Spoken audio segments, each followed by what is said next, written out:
Bom dia a todos.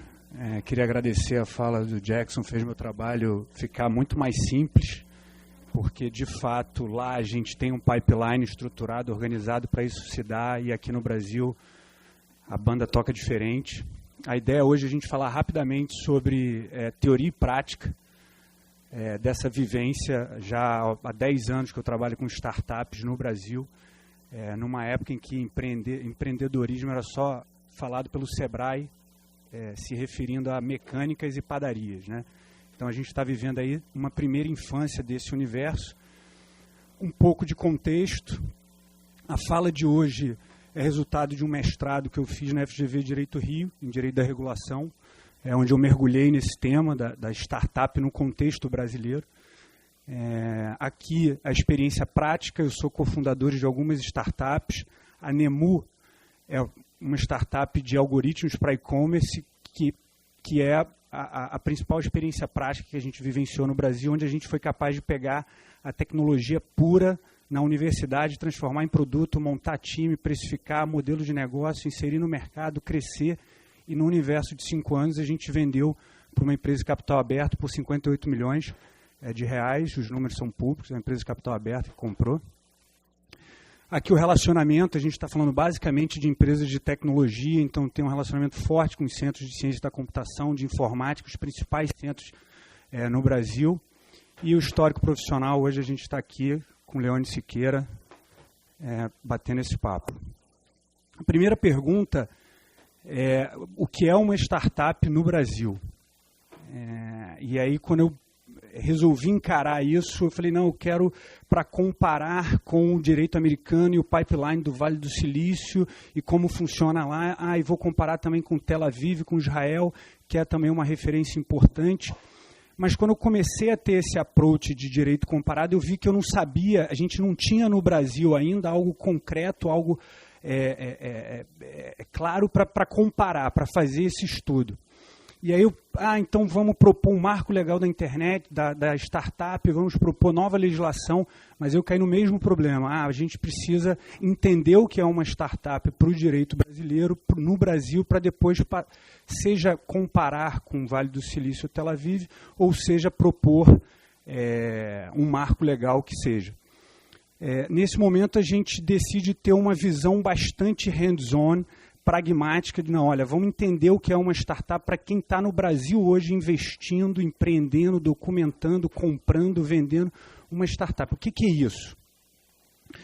Fomos buscar definições dos principais especialistas, referências. Aqui tem só algumas, claro, ilustrativas, não só lá de fora, mas como aqui do Brasil, no entendimento de que a startup é um fenômeno econômico recente. Então, lendo todas essas definições dos principais especialistas e players e autoridades do segmento, a gente conclui que, antes de mais nada, a startup no Brasil é um fenômeno econômico recente.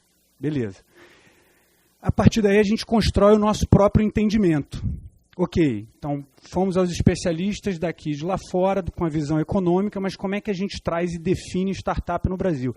Então, primeira coisa, é um modelo de negócio escalável, baixo custo, ideias, tecnologias inovadoras. Não são só empresas de internet, embora o meu foco seja software, ciência da computação e internet. Mas você tem startups que respeitam as principais características desse fenômeno econômico, que não são necessariamente de tecnologia. E com muito risco, extrema incerteza. Incerteza mercadológica, incerteza tecnológica, incertezas jurídicas. Legal, então criamos um entendimento de startup do ponto de vista conceitual com aderência no Brasil. A partir daí, como é que isso dialoga com o direito? A partir dessa definição, a partir desse entendimento do que é uma startup no Brasil, qual o direito aplicável a esse fenômeno econômico? E a gente começa a fazer esse mapeamento com um olhar bastante pragmático de quem está documentando, vendendo, construindo, gerindo ou investindo numa startup. E uma startup para o direito brasileiro, a gente conclui que nada mais é do que um arranjo institucional complexo. Então, para o direito brasileiro, uma startup, e aí a gente mapeou, tem aqui, a gente trouxe cópias aqui para quem quiser ter uma visão mais... Então, aqui, eu vou me ater aqui um pouquinho para explicar esse conceito. Essa, na verdade, é a versão 17. Aqui foi toda a evolução para a gente chegar nesse desenho final, que é para ser visto de dentro para fora. Você tem aqui as camadas do ciclo de vida de uma startup. Então, primeiro, a fase de descoberta, de ideação, que é aquela que a garagem é a principal referência disso. Então, aqui é onde você tem os fundadores que tiveram a ideia, que começam a conversar, evoluir, tem um cara que entende do mercado, tem outro que entende do produto, você está numa fase de ideação. O que é que deve ser feito nessa fase de ideação? Depois você tem a fase de validação, que você já tem um protótipo, você já começa a testar em algum cliente, em algum segmento, mas ainda com muita insegurança, com muita incerteza.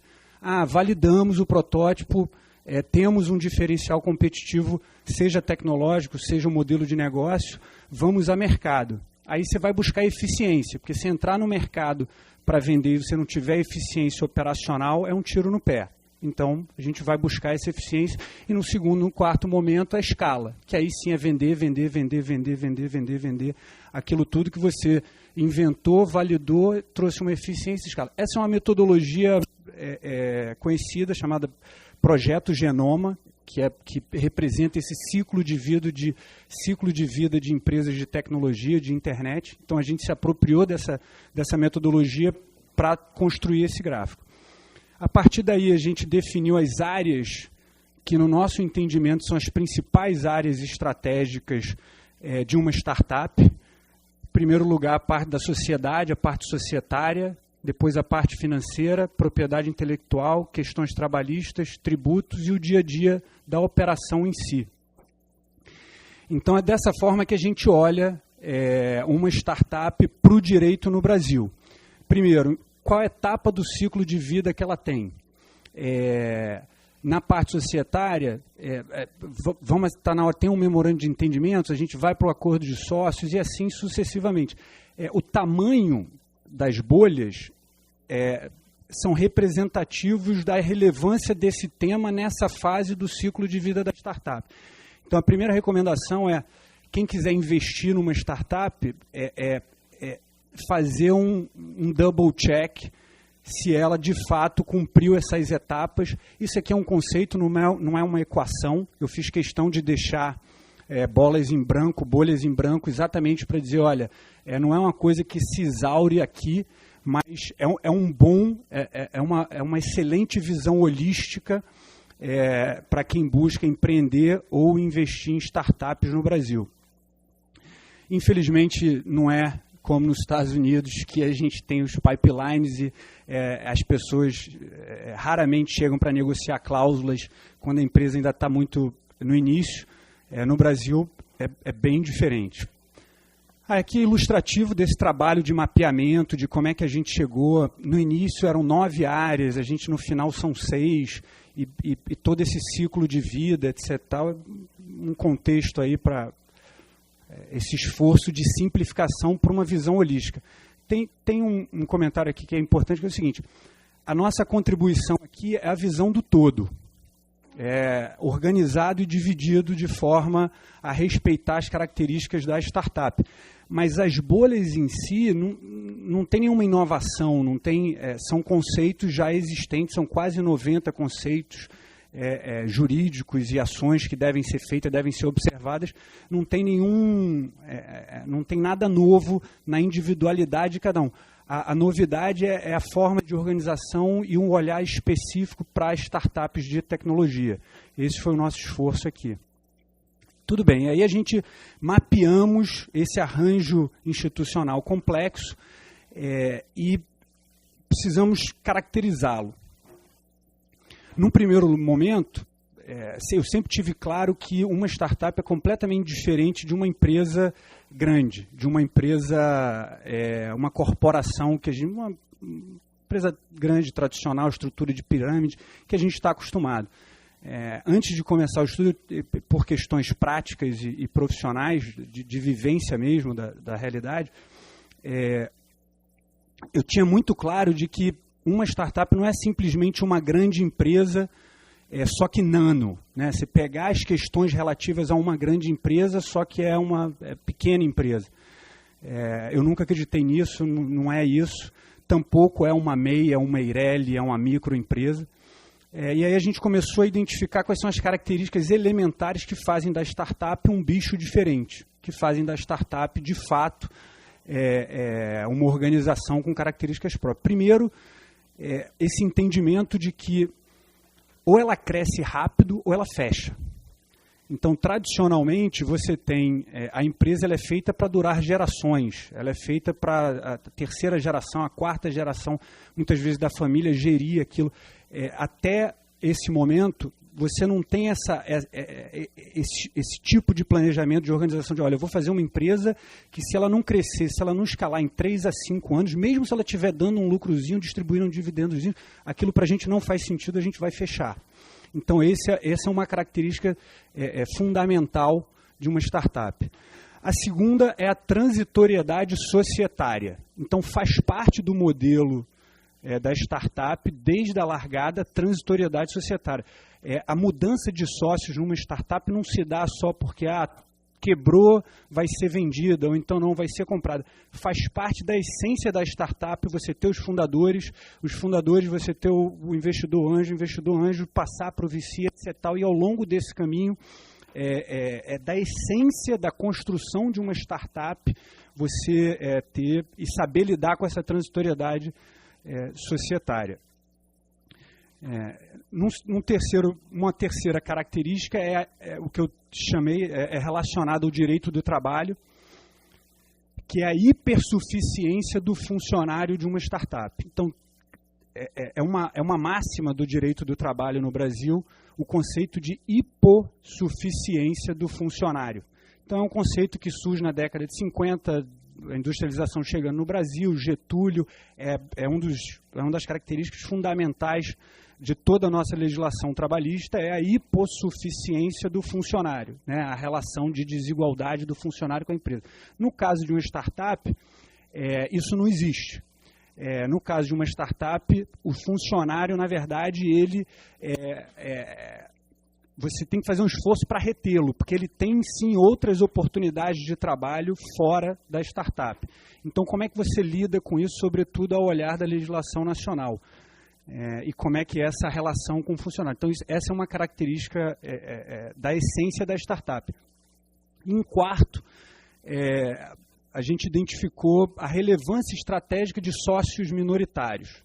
Então, é muito comum em startups você ter sócios minoritários que, se aquele cara sair, a empresa não fica de pé.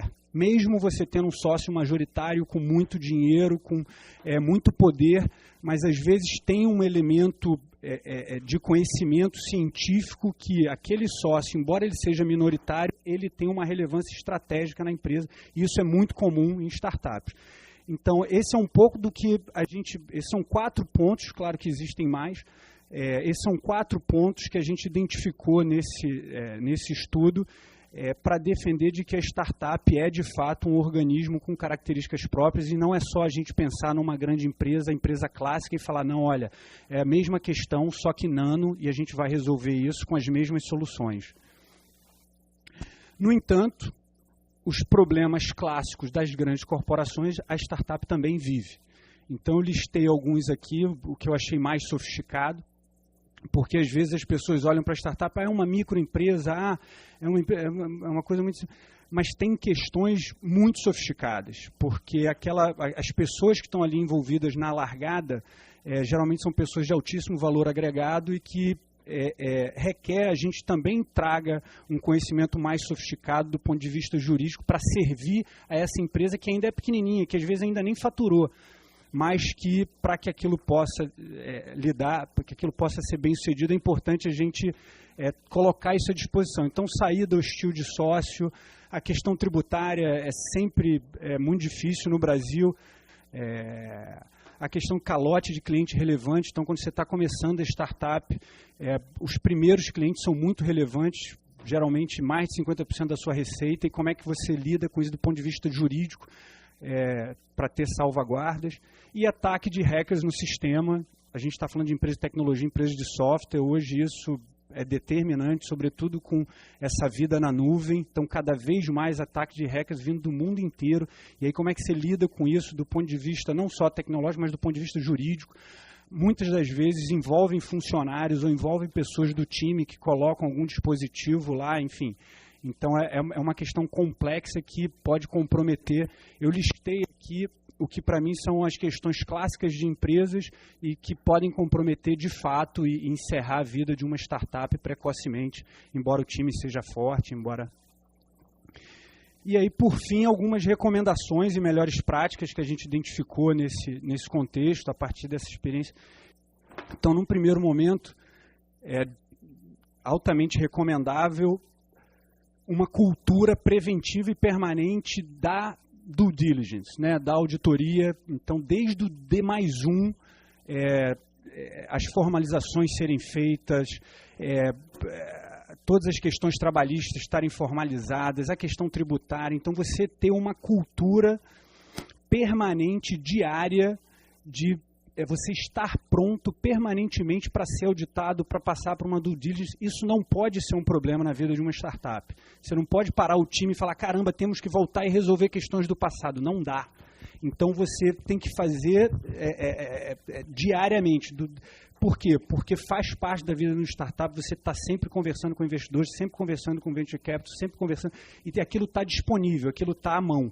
Então, só para ilustrar, quando a gente fez esse deal, a gente mandou um link para a empresa que comprou a gente, e 100% da startup estava disponível nesse link, cópia de livros societários, todos os contratos trabalhistas, todos os contratos de cliente. Então, uma coisa muito simples, que não afetava o dia da empresa, que não afetava o dia da equipe, o dia dos gestores, e isso é algo que acontece recorrentemente. Então, quem for investir, é fundamental ter certeza de que a startup tem essa cultura, e não que ela é capaz de parar, voltar e fazer isso no meio do caminho.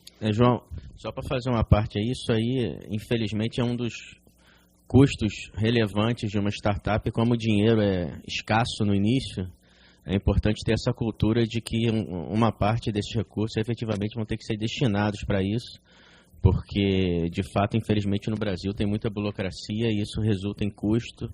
E realmente, como o João fala assim, em determinado momento, se resolver parar e voltar para trás, você vai ter um custo 3, 4 vezes maior e pode até perder um deal, porque essas coisas são muito rápidas, né? Você perde o deal e como a startup, a estrutura é muito enxuta, você não tem perna para parar o time e falar, temos que rever o passado, aí dá um nó, aí é uma frustração enorme, porque o investidor sai da mesa. Enfim, um segundo momento, a aquisição ou investimento numa startup não é em tecnologia. Nunca. Eu não conheço um caso no Brasil, não conheço um caso onde a aquisição foi única e exclusivamente na tecnologia, no produto. Você está investindo num time técnico e, em algumas vezes, não só num time técnico, num time de negócios também. Então, muita gente fica preocupada em a tecnologia é boa, a tecnologia fica de pé, o produto é bom, o que eu estou comprando, etc. Pede para, na hora do contrato, colocar o software num pendrive e faz parte integrante do contrato. Aquilo não vale nada. Não vale nada. Por quê? Porque tecnologia, software, internet, você tem que estar fazendo versões, novas funcionalidades, novas tecnologias. É na nuvem, a gente tem que trazer eficiência para a nuvem, etc. Tal. Então, raramente, eu diria nunca, você está comprando uma tecnologia, está comprando um time técnico e é fundamental avaliar o compromisso desse time técnico, avaliar quem está no barco, quem está no barco durante o time de negócio algumas vezes também. O terceiro ponto aqui tem a ver com um pouco que foi mencionado aqui nas perguntas anteriores, que eu defini como uma estratégia empresarial binária. O que eu quero dizer com isso? Eu quero dizer com isso o seguinte, a resposta clássica quando você vai montar uma empresa, seja ela qual for, você precisa ter um CNPJ para te proteger de questões trabalhistas e tributárias, sobretudo. Mas você precisa ter um CNPJ, é a primeira coisa que você faz. No caso da startup, eu não acho que é.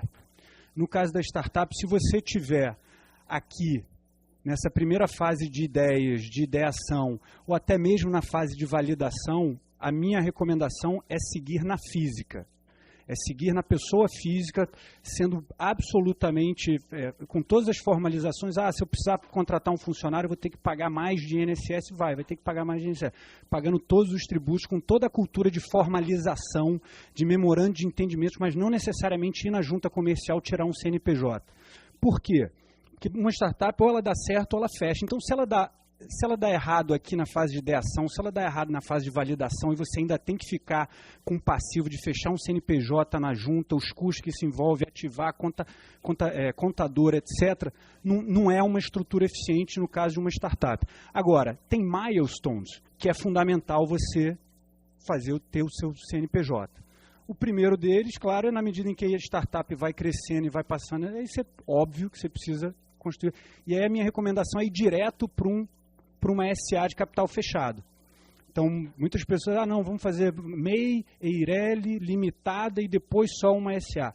Eu não acho que é o mais eficiente em termos operacionais e de custos para uma startup. Eu acho que no caso de uma startup é levar na pessoa física e aí você já vai direto para uma sociedade de capital fechado, uma sociedade anônima de capital fechado, porque você precisa ter uma sofisticação nessa estrutura para poder fazer o crescimento rápido, não só comercial, mas institucional também. Então, João, deixa eu te dar só uma preocupação minha. Eu sou gestor de fundo de startup. E as nossas empresas não têm... as startups, quando elas viram SA, elas deixam de ter acesso à FINEP, aos fundos de não retornáveis, subsídios. Então, isso nos fez... tem que investir em limitado. E a última resolução da CVM, não me lembro agora, acho que é a 579, criou uma possibilidade de você investir em limitada. Então, acho que quando você recomenda sair da física direto para a SA, que é o que a gente fazia antes da 579, isso daí não está levando em consideração esses aspectos de FINEP. Que é um dinheiro importante. Que é um dinheiro importante, mas aí é uma busca focada. Queremos ir para a FINEP. Aí, de fato, você tem as limitações. Eu prefiro ir buscar cliente, mas sim, é um caminho importante. A FINEP é, de fato, um recurso relevante hoje no Brasil. E, claro, eu estou falando aqui em questões genéricas a depender da estratégia. Queremos FINEP, aí você tem que se adequar às regras da FINEP. Sem dúvida. Boa colocação, importante. Mas, de uma forma geral, essa é a estratégia. Difere um pouco do clássico, do tradicional. É isso que eu chamo de estratégia binária. O quarto ponto é a questão trabalhista. Então, tem o Startup Way of Life, que é bem diferente, e isso é relevante, sobretudo para reter capital humano qualificado, e você não ter que reter só com salário, só com boa remuneração, ou só com option. Então, o Startup Way of Life, ele conta muito na hora de recrutar. E aí, como é que você adapta esse Startup Way of Life às questões trabalhistas? O caminho que a gente encontrou e está cada vez ganhando mais força, inclusive agora na questão das reformas, é você, mesmo você uma startup, mesmo você pequenininho, mesmo você com 5, 6, 7, 8, 9, 10 pessoas, você ir lá no sindicato, é um desespero, mas você ir lá no sindicato, negociar um acordo coletivo, isso traz uma segurança. Então, por exemplo, para trabalhar a questão do banco de horas, o home office não existe, agora apareceu a figura agora nas reformas, não existia esse conceito de home office. E aí como é que você traz isso para a luz dentro de um arcabouço seguro para a startup? Vamos lá negociar um acordo coletivo com o sindicato que prevê home office, que prevê banco de horas, que prevê participação nos lucros de resultado, enfim. Então, é um esforço, é um tempo, os sindicatos são geralmente de banco de dados, a turma não é preparada, mas é o custo Brasil, que é uma forma preventiva da gente lidar com isso. E, por fim, um planejamento tributário conservador, porque vai dar problema.